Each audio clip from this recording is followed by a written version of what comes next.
नमस्कार मित्रों, कहानी माला में आप सभी का हार्दिक अभिनंदन है, स्वागत है। आज प्रस्तुत है एक विदेशी लेखक बर्नियर की अनुवादित कहानी आधा कपड़ा, जो आज भी हमें कुछ सोचने पर विवश करती है, कुछ समझने पर विवश करती है। बहुत पुरानी बात है। फ्रांस के आबेविले नाम के एक शहर में एक व्यापारी अपनी पत्नी और एक लड़के के साथ रहता था। वह बहुत धनी था। एक बार उस शहर के कुछ लोगों से उसकी लड़ाई हो गई। वे सब उसके दुश्मन बन गए। व्यापारी ने सोचा, यदि मेरी इनसे दोबारा कभी लड़ाई हुई तो ये लोग मुझे जान से मार डालेंगे और मेरा सारा माल हड़प लेंगे। इससे तो अच्छा होगा कि मैं वक्त रहते ही यह शहर छोड़ दूं और कहीं दूसरी जगह जाकर बस जाऊं। यह सोचकर उसने अपनी सारी संपत्ति इकट्ठी की और अपनी पत्नी तथा लड़के के साथ पेरिस जाकर रहने लगा। उसे पेरिस में रहते हुए करीब 7 साल बीत चुके थे। उसका व्यापार ठीक चल रहा था और वह अपनी पत्नी और लड़के के साथ सुख चैन से रह रहा था। तभी अचानक एक दिन उसकी पत्नी बीमार पड़ गई। व्यापारी ने उसका बहुत इलाज करवाया, पर वह बच न सकी। व्यापारी को उसकी पत्नी का बहुत दुख हुआ। वह उदास रहने लगा। समय बीतता गया। व्यापारी का लड़का अब बड़ा हो चुका था। उसने अपने लड़के का विवाह एक सामंत की पुत्री से तय करने का निर्णय किया।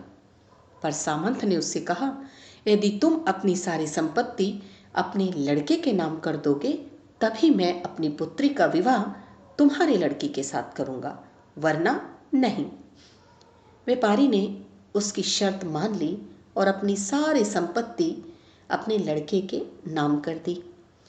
कुछ दिनों बाद सामंत की पुत्री के साथ उसके लड़के का विवाह बहुत धूमधाम से हो गया।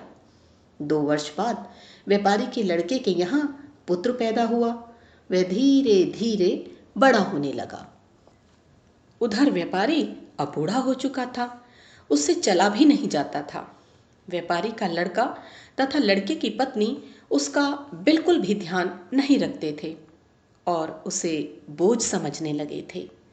आखिरकार एक दिन व्यापारी का लड़का उससे बोला, पिताजी, आप यह घर छोड़ दीजिए, क्योंकि मेरी पत्नी नहीं चाहती कि आप यहाँ रहें।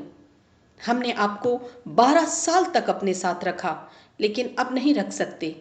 आप कहीं और चले जाइए। यह सुनकर व्यापारी को बहुत धक्का लगा। वह दुखी मन से बोला, बेटा, यह तुम क्या कह रहे हो? मुझे घर से मत निकालो। मुझे रहने के लिए बड़ा कमरा नहीं चाहिए और न ही अच्छा भोजन चाहिए। मुझे तो कोई छोटी मोटी कोठरी ही दे दो। मैं उसी में रहकर और रूखा सूखा खाकर अपना गुजारा कर लूँगा। मुझे अब कुछ ही दिन तो और जीना है। ऐसे में यह बूढ़ा शरीर लेकर मैं कहाँ जाऊँगा? पिताजी, मैं कुछ नहीं जानता। आप कहीं भी जाइए, कैसे भी अपना गुजारा कीजिए, पर यह घर छोड़ दीजिए। लड़के ने तपाक से उत्तर दिया। व्यापारी बहुत दुखी हुआ। उसकी आंखों में आंसू आ गए। वह बहुत मुश्किल से खड़ा हुआ और घर से बाहर जाते हुए बोला, बेटा, बाहर बहुत ठंड है। मैं बूढ़ा और कमज़ोर आदमी हूँ। मुझे ठंड लग जाएगी। मैं बीमार पड़ जाऊँगा। तुम मुझे और कुछ नहीं, ओढ़ने के लिए एक कपड़ा ही दे दो।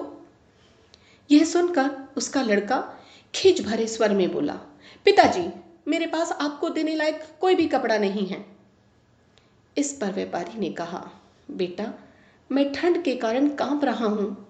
यदि कोई और कपड़ा नहीं तो अपने घोड़े को उड़ाने वाला कपड़ा ही दे दो। तब व्यापारी के लड़के ने अपने पुत्र से कहा, बेटा, अपने दादाजी को अस्तबल ले जाओ और इन्हें घोड़े को उड़ाने वाला कपड़ा दे दो। व्यापारी का पोता हालांकि उम्र में अभी छोटा था, पर वह बहुत समझदार था। वह पहले रसोई घर गया, फिर अपने दादाजी को अस्तबल ले गया। वहां उसने घोड़े को ओढ़ाने वाला कपड़ा लिया और अपनी जेब से चाकू निकालकर उस कपड़े के 2 टुकड़े कर दिए। उनमें से एक टुकड़ा उसने अपने दादाजी को पकड़ा दिया और दूसरा अपने पास रख लिया। व्यापारी बोला, बेटा, यह तुम क्या कर रहे हो? तुम्हारे पिताजी ने तो मुझे पूरा कपड़ा देने के लिए कहा था, फिर तुमने मुझे आधा ही कपड़ा क्यों दे रहे हो? मैं आपको आधा कपड़ा ही दूंगा, आधे से ज्यादा नहीं दूंगा, बच्चे ने जवाब दिया। व्यापारी लौटकर अपने लड़के के पास आया और बोला, बेटा, तुम्हारा पुत्र तो मुझे आधा कपड़ा दे रहा है, जबकि तुमने पूरा कपड़ा देने के लिए कहा था। क्यों बेटा, तुम इन्हें आधा कपड़ा क्यों दे रहे हो, पूरा क्यों नहीं दे रहे? व्यापारी के लड़के ने अपने पुत्र से पूछा। पिताजी, यदि मैंने दादाजी को पूरा कपड़ा दे दिया तो फिर मैं आपको क्या दूंगा? बच्चे ने जवाब दिया। क्या मतलब? मैं कुछ समझा नहीं। व्यापारी का लड़का हैरान होकर बोला, मतलब यह है कि मैं आधा कपड़ा अपने पास रखूंगा और जब मैं बड़ा हो जाऊंगा और आप बूढ़े हो जाएंगे तब वह आधा कपड़ा मैं आपको दूंगा, जैसे आप अपने पिता की सारी संपत्ति लेकर उन्हें घर से निकाल रहे हैं, वैसे ही मैं बड़ा होकर आपकी सारी संपत्ति लेकर आपको घर से निकाल दूंगा, बच्चे ने जवाब दिया। अपने पुत्र के मुंह से यह सुनकर व्यापारी का लड़का सक पका गया। वह अपने किए पर बहुत शर्मिंदा हुआ और व्यापारी की तरफ मुड़कर बोला, पिताजी, मुझे माफ कर दीजिए, मुझसे गलती हो गई। घर के भीतर चलिए, यह आप ही का घर है, आप ही इसके मालिक हैं। मैं सारी संपत्ति आपको लौटाता हूँ जो मैंने आपसे ली थी। आप इस घर में आराम से रहिए। व्यापारी बहुत खुश हुआ और अपने बेटे बहू और पोते के साथ आराम से रहने लगा। धन्यवाद। इस कहानी से हम छोटे बच्चों को यह शिक्षा दे सकते हैं कि अपने बुजुर्गों का, अपने दादा दादी का सम्मान करना चाहिए। आज हम जवान हैं, फुर्तीले हैं, लेकिन जैसे जैसे उम्र आगे बढ़ती है वैसे वैसे हम बूढ़े होते जाते हैं और हम शिथिलता की ओर बढ़ते जाते हैं। हमारा अनुभव बढ़ता है किंतु शरीर की ताकत कम हो जाती है। अपने दायित्वों का निर्वहन करने के लिए हमें अपने माता पिता की सेवा उसी प्रकार करनी चाहिए जिस प्रकार बचपन में हमारे माता पिता हमारी सेवा करते हैं, हमारी देखभाल करते हैं। पुनः बहुत बहुत धन्यवाद।